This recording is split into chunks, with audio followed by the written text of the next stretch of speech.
Vous regardez New York Info, bonsoir et merci de nous rejoindre pour décryptage. Au lendemain du veto opposé par le Conseil constitutionnel à sa décision de reporter l'élection présidentielle initialement prévue le 25 février, le président du Sénégal a rompu le silence sous la forme d'un communiqué rendu public. M. Macky Sall, je cite, entend faire pleinement exécuter la décision du Conseil constitutionnel et mènera sans tarder les consultations nécessaires pour l'organisation de l'élection présidentielle dans les meilleurs délais, disait le texte. Cependant, la question qui se pose, à quand la prochaine élection présidentielle dans le pays? Mamadou Diouf, bonsoir et merci d'avoir accepté notre invitation. Merci. Bonsoir Charlotte. Macky Sall s'engage à organiser la présidentielle dans les meilleurs délais. C'est une fenêtre ouverte. Est-ce que cette annonce du président sénégalais sortant a au moins levé l'incertitude depuis la première décision de reporter l'élection? La décision du président de la République a levé une partie de l'incertitude. Puisque tout le monde se demandait qu'est-ce qu'il va faire, est-ce qu'il va accepter, est-ce qu'il va refuser. Il a pris, à mon avis, la décision qui était la meilleure, aussi bien pour lui que pour le pays, d'accepter d'aller dans le sens d'organiser les élections en tenant compte, parce que le Conseil n'a pas remis en cause seulement le décret que le président avait pris et la loi qui avait été votée au niveau de l'Assemblée nationale. Le Conseil les a ramenés également sur les fondamentaux de la Constitution sénégalaise, en particulier son mandat fini le 2 avril. Et avec la Constitution actuelle, il n'y a aucune possibilité de prolongation du mandat du président de la République. Mais quand on met tous ces éléments ensemble, le président doit rapidement aller vers la fixation d'une date des élections. Puisque s'il ne le fait pas, il y a deux problèmes qui vont se poser. Le premier, la Constitution est très claire. Le minimum, c'est 30 jours avant la passation de service, c'est-à-dire le 2 avril dont on parle. Mais ça veut dire qu'actuellement, nous sommes encore dans le mois de février. Malheureusement, on a déjà consommé plus de la moitié du mois de février. C'est le moment de commencer la campagne électorale. Ce qui permettrait, parce que c'est la date un peu que les experts électoraux, les constitutionnalistes, tout le monde s'accorde au Sénégal pratiquement aujourd'hui sur la date du 3 mars. Si on fait le premier tour, l'élection, le scrutin, le 3 mars, on a le temps de voir les résultats sortir, puisqu'il faut laisser la commission de recensement des votes publier d'abord les résultats provisoires. Il y a un délai qui leur est accordé, 8 jours maximum. Il y a un délai qui est accordé également pour les recours, pour ceux qui ne sont pas d'accord avec les résultats, pour que la Cour suprême, également sur la base de ce délai, proclame les résultats définitifs. À partir de ces résultats définitifs, s'il y a un second tour, qu'on ait la campagne de 15 jours pour le second tour. Ensuite, même chose, un délai pour la publication des résultats provisoires, les résultats définitifs, la passation de service. C'est extrêmement juste si la date du 3 est choisie plutôt. Raison pour laquelle aujourd'hui beaucoup de gens ont dit, mais c'est clair, il n'y a même pas, comme on dit, ils ont fait les consultations à la place du président de la République. La date idéale, c'est le 3. Mais le 3 à condition qu'on commence rapidement la campagne électorale. Sinon, ça va poser plusieurs problèmes techniques. Le premier, il va falloir raccourcir les périodes de campagne électorale, alors que le texte est clair. Premier tour, 3 semaines. Deuxième tour, 2 semaines. Si ce n'est pas cela, on risque d'avoir une campagne électorale avec un second tour qui risque de dépasser le 2 avril. Si ça dépasse le 2 avril, Macky Sall n'est plus le président de la République du Sénégal. En ce moment, il doit passer le pouvoir au président de l'Assemblée nationale. Il y a vacance de pouvoir, mais qu'est-ce qu'on fait s'il y a vacance de pouvoir? Est-ce qu'on continue le processus électoral ou bien est-ce qu'on constate qu'il y a une nouvelle donne qui est là et on recommence le processus électoral? Je crois qu'on n'a pas besoin de rentrer encore dans des confusions à ne pas finir. Ce que les gens ont argumenté et dit est très clair. On peut aller vers le 3 mars tout simplement, premier tour, second tour, et le président pourra terminer également son mandat, faire la passation sans qu'on ne sorte du cadre de la Constitution. C'est ce qui devrait se passer en temps normal justement, mais est-ce que les lignes ont bougé depuis ce communiqué où le président a donc annoncé faire des consultations et pour réorganiser les choses dans les meilleurs délais? Est-ce que les choses ont commencé par avancer? On peut dire que les lignes ont bougé puisque le président a reçu des gens dans ce cadre-là. Mais les gens trouvent que c'est lent parce qu'il y a un problème de timing qui se pose. D'ailleurs, sur les 20 candidats qui sont concernés par l'élection présidentielle qui avait été validée par le Conseil constitutionnel, les 15 ont fait un communiqué hier en demandant à ce que le président fasse rapidement ce qu'il faut faire pour éviter effectivement que le temps devienne après un problème, puisque le Conseil constitutionnel a dit clairement qu'on ne peut pas faire techniquement les élections le 25 février. Ben, c'est pour dire, faites l'arrangement rapidement. Le meilleur délai, c'est ça. C'est de faire l'arrangement rapidement pour qu'on soit dans le bon timing. Donc les 15 réclament aujourd'hui qu'on aille vers la fixation d'une date, et eux, comme d'autres, considèrent que la meilleure date, c'est la date du 3 mars. Maintenant, il y en a 5 qui ne sont pas dedans.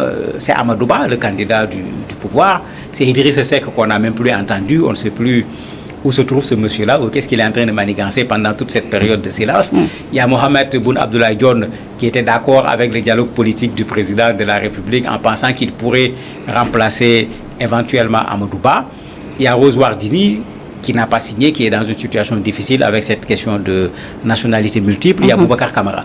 À part cela, tous les autres candidats sont d'accord pour que le président bouge, et le communiqué effectivement vise à ce que le président bouge rapidement pour qu'on ne soit pas coincé par le temps et qu'on crée encore une autre situation où il va falloir aller saisir le Conseil constitutionnel pour voir qu'est-ce qu'on va faire. Justement, le Conseil constitutionnel avait validé en janvier dernier 20 candidatures pour la nouvelle date pour les élections. Est-ce qu'il y aurait un changement? Est-ce que les 20 candidats seront toujours en liste, ou il y aura... Sur le principe, les 20 candidats seront en liste. Puisque quand le Conseil constitutionnel prend une décision, il n'y a pas de possibilité de recours par rapport à cette décision. Parce que c'est ce que je me rappelle, quand certains candidats avaient été invalidés avec les parrainages, il y en a une quarantaine qui étaient allés voir le président de la République, bon, pas tous en même temps, mais une délégation représentant cette quarantaine de candidats, qui négociait en quelque sorte un report ou un recommencement des élections. Le président avait répondu en disant que quand le Conseil constitutionnel prend une décision, il n'y a aucune possibilité de recours. Mais si le président de la République reste dans cette logique, il faut qu'il respecte la décision du Conseil constitutionnel, non pas en disant « je prends acte », mais en mettant en œuvre. Et c'est ce qu'il a écrit dans le communiqué. Il va l'exécuter pleinement. Mais le pleinement signifie qu'il va tout faire pour qu'à la fin de son mandat, qu'il puisse passer le mandat au nouveau président du Sénégal, mais pas au président de l'Assemblée nationale, parce que ça, c'est ouvrir une autre porte en matière d'impasse. Et puisque nous parlons de candidats, qu'est-ce qui va se passer pour les candidats justement éliminés de la course à la présidentielle par le Conseil constitutionnel, et dont le retour dans le processus électoral était au cœur des négociations ces derniers jours? Je veux bien sûr parler d'Ousmane Sonko et de Karim Wade. Pour le cas Karim Wade, parce que pour Ousmane Sonko, il y a eu les démarches juridiques. Il y a eu un recours par rapport au Conseil constitutionnel qui avait été refusé. Les gens avaient pris Diomaye Faye comme candidat. Donc on ne parlait plus dans le camp de Sonko, je veux dire même, on ne parlait plus de Sonko comme candidat. Les gens faisaient focus, comme ils disaient, sur Diomaye candidat en disant que Diomaye c'est Sonko. Là où il y a eu problème, c'est le PDS qui tenait à ce que son candidat, Karim Wade, soit sur la liste, qui a manigancé ce qui s'est passé au niveau de l'Assemblée nationale. Et curieusement, le PDS a été soutenu par le parti au pouvoir. De sorte que les gens se disaient qu'il y a plusieurs cas de figure. Premier cas de figure, il y a eu ce dialogue qu'une bonne partie de l'opposition, en particulier Yewwi Askan Wi, avait boycotté en considérant que c'était un deal. Les gens considèrent que dans les conclusions officielles, on sait ce qui a été dit, mais les gens disent qu'il y a eu des conclusions officieuses, et dans les conclusions officieuses, Karim Wade devait être candidat. Au finish, Karim Wade n'est pas candidat. Donc, comment faire pour reprendre le processus pour que Karim Wade soit candidat? C'est ce que le PDS a essayé de faire, et cela a été arrêté par le Conseil constitutionnel. D'autres disent qu'il y a un autre élément nouveau qui est venu, qui a amené à vouloir recommencer le processus. C'est qu'en même temps qu'il était prévu que Karim Wade soit candidat, il était prévu que Sonko ne soit pas candidat, il était prévu que Pastef ne puisse pas avoir de candidat. Et heureusement, parce qu'ici il ne faut pas dire malheureusement, Diomaye Faye est devenu candidat. Les gens disent que ces deux éléments ont amené les gens à essayer de réfléchir pour trouver un coup politique, parce que c'est comme ça qu'il faut l'appeler, pour recommencer le processus, pouvant permettre à Karim d'être candidat, au moins à défaut de pouvoir empêcher au Pastef de pouvoir avoir un candidat, parce que Diomaye était déjà là, il y a d'autres qui étaient là, qui auraient pu être soutenus également par le PASTEF, Cheikh Tidiane Dièye, Habib Sy, etc. Entre Macky Sall et Ousmane Sonko, une médiation discrète serait engagée en coulisses. S'agit-il d'une simple rumeur? À mon avis, ça dépasse une rumeur. Ça dépasse largement une rumeur parce que je ne crois pas que quelqu'un comme Pierre Atepa Goudiaby, qui est sorti dans les médias sénégalais dire qu'il a été mandaté, il est allé rencontrer Ousmane Sonko, il a rencontré le président de la République. Un autre de la société civile a dit la même chose et lui, on le connaît de tout le temps. Il a dit avant les élections, il faut tout faire pour que le président de la République et Ousmane Sonko se rencontrent. Quand il y avait le dialogue, il avait insisté pour que Ousmane Sonko puisse participer à ce dialogue parce que sinon, on ne trouverait pas de solution. Il s'agit d'Alioune Tine. Bon, ce ne sont quand même pas des gens qui peuvent se lever comme ça et puis s'aventurer à dire qu'il y a quelque chose alors qu'il n'y a rien. Nous ne savons pas il y a quoi exactement. Ça, il faut le dire clairement. Mais de quoi les deux hommes pourraient-ils parler dans ce climat, dans ce contexte de climat tendu? Non, ils ne peuvent pas se permettre de parler. Parce que quand ils parlent, ils engagent Sonko, ils engagent le président de la République. Ils ne peuvent pas se permettre de parler, de les engager sans les avoir rencontrés. Et s'ils les ont rencontrés, ils ont certainement trouvé au moins une petite plage où il est possible de trouver une solution. La deuxième chose, qui est un effet qui est là, qui est concret. Des centaines de prisonniers politiques sont en train d'être libérés. Des prisonniers pour qui leur avocat parfois a déposé 5 fois une liberté provisoire. Et on leur a refusé la liberté provisoire. Ces gens sont libérés aujourd'hui à flot. Certains Sénégalais qui étaient exilés sont revenus. Et ils ont pris la parole devant les médias, devant tout le monde, au vu et au su de tout le monde. Ce qui se passe et l'impression qu'on a, on n'a pas la preuve, très certainement, Sonko n'a pas envie de faire ce que les leaders politiques font d'habitude, c'est-à-dire sortir de prison et les autres restent dedans. Pour rappeler ce que Gbagbo avait dit à Ouattara, comme le chef de bande est dehors, il faut que les autres de la bande également soient dehors. C'est comme s'il y a une négociation et peut-être que Sonko exige qu'on libère l'ensemble de ces personnes avant que lui-même qu'il soit libéré et qu'il n'accepte qu'il y ait possiblement des négociations. Maintenant, sur ce plan, quand vous prenez les membres même du PASTEF, vous avez certains qui disent oui, il peut y avoir une négociation, vous avez d'autres qui disent jamais. Mais généralement, quand la crise est comme ça, les négociations, comme on le sait au Sénégal, on appelle ça les protocoles de minuit. On ne fait pas la négociation sous le soleil, on fait la négociation à minuit. Ça fait qu'on n'a pas tous les éléments pour savoir exactement ce qui se passe, mais il est clair qu'il se passe actuellement quelque chose. Mamadou Diouf, qu'est-ce qu'il en est au jour d'aujourd'hui avec le dialogue tant annoncé au Sénégal? Le dialogue a perdu tout son sens. Je parlais tout à l'heure que faire les élections, nous sommes plus que coincés par le temps. Alors que quand le président de la République parlait de dialogue, dans le dialogue, on remettait en cause la façon dont le Conseil constitutionnel a travaillé. Donc on voulait revenir sur la façon dont on valide les candidatures. On voulait revenir sur la question du parrainage qui a posé des problèmes. D'abord le parrainage lui-même, ensuite la façon dont on vérifie le parrainage. Sur le processus électoral. Mais il y avait plein de choses sur lesquelles il fallait dialoguer. Ce dialogue politique n'a plus de sens aujourd'hui parce que si on rentre dans ce dialogue politique, le dialogue risque de ne pas être terminé au 2 avril. Je ne parle pas que les élections n'auront pas lieu, mais le dialogue ne sera pas terminé. Ce dialogue est oublié. Actuellement, même le mot est abandonné, on parle plus de concertation ou de consultation pour pouvoir au moins s'entendre sur la tenue des élections. Maintenant, après ces élections, il est clair que le président de la République qui viendra doit tenir compte de ces problèmes et ouvrir un dialogue. Vous avez même certains qui disent que ça ne doit pas être un dialogue, ça doit être une conférence nationale. Justement, c'est à quelle situation le Sénégal va-t-il faire face après les élections? Mais c'est aussi une question sur la table. Il suffit qu'un président soit élu de façon légale, de façon légitime, de façon transparente. Ce président peut prendre en charge ces questions qui sont déjà sur la table, que certaines organisations de la société civile ont déjà pris en charge en faisant des propositions pour qu'on appelle les acteurs politiques, les acteurs de la société civile, qu'on s'asseye pour avoir de façon consensuelle, parce que c'est le code consensuel qui a permis à l'opposition de gagner devant le président Abdou Diouf à l'époque. Mais on peut refaire ce même travail, parce que les Sénégalais qui l'ont fait, ce sont les mêmes Sénégalais qui sont là pratiquement.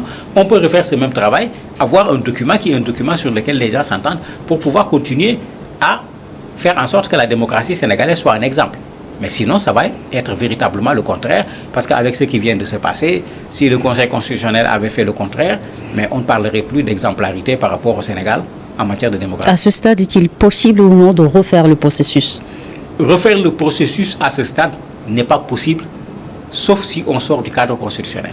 Parce que dans le cadre constitutionnel, le président Macky Sall rend son tablier le 2 avril. En ce moment, il doit rendre le tablier au président élu. C'est ça le processus normal. Au plus tard, le 2 avril. Si on rentre dans le dialogue, comme je connais les Sénégalais, rien que les TDR feront 2 semaines. Si les TDR prennent 2 semaines, on met les commissions politiques, la commission juridique, ceux qui vont travailler sur je ne sais pas quoi et quoi. Après, on vient, il faut faire la plénière, mais ça dépasse cette période. Donc, ce dialogue, il faut l'oublier, aller dans le sens de la concertation, de la consultation, fixer une date, aller aux élections. Maintenant, ces problèmes, qui sont des problèmes réels, que le prochain président de la République du Sénégal les prenne en charge pour qu'aux futures élections, on ne rencontre plus les mêmes problèmes. Pour calmer les tensions à l'heure actuelle, qu'est-ce qu'il faut faire? La meilleure chose pour calmer les tensions, quand vous regardez même la marche silencieuse qui avait pour but de parler juste de cette question d'élection, les gens en ont profité pour demander la libération de Diomaye, la libération de Sonko, etc. Il y a déjà quelque chose qui est en train d'être fait, puisque quand on a libéré des centaines de personnes, dont certains ont été emprisonnés sans aucune raison valable, il faut le dire clairement, ça crée de la décrispation. Mais il faut continuer dans ce sens de la décrispation, mais ça ne suffit pas. Il faut que les élections soient organisées à date. Parce que l'enjeu actuel, c'est les élections, puisque comme les gens disent, ils sont en train de libérer les prisonniers, parce qu'ils savent qu'ils risquent de perdre les élections, et s'ils perdent les élections, on va libérer les prisonniers. Bon, vous voyez que ça devient compliqué en ce moment. Ça va dans le sens de la décrispation, mais ça ne suffit pas. La meilleure façon d'éviter une autre crise au Sénégal, au moment où nous sommes, c'est d'organiser rapidement l'élection présidentielle. Et justement, à cette question, comme l'indique le titre, le thème de l'émission, à quand l'élection présidentielle prochaine au Sénégal? Le président seul a la réponse. Actuellement, il a le seul à avoir la réponse, puisque c'est lui qui convoque le corps électoral, comme il l'avait fait, c'est lui qui avait convoqué pour le 25 février. Il faut qu'il convoque pour le 3 mars, par exemple, puisque c'est la date qui est de plus en plus proposée. S'il sort ce décret, le problème est résolu. On va aux élections. À la fin de la consultation, une date donc pourrait être communiquée. Très certainement. On s'attendait même, les gens pensaient que la consultation allait avoir lieu dans le week-end. On s'attendait qu'en début de semaine, qu'il y ait déjà la date, ce qui n'est pas encore le cas. Merci beaucoup, Mamadou Diouf. Merci d'avoir accepté de répondre à nos questions. Je rappelle pour nos téléspectateurs que vous êtes journaliste et éditorialiste. Merci. Merci à vous également de nous avoir suivis. Bonne suite de programme sur New One Info.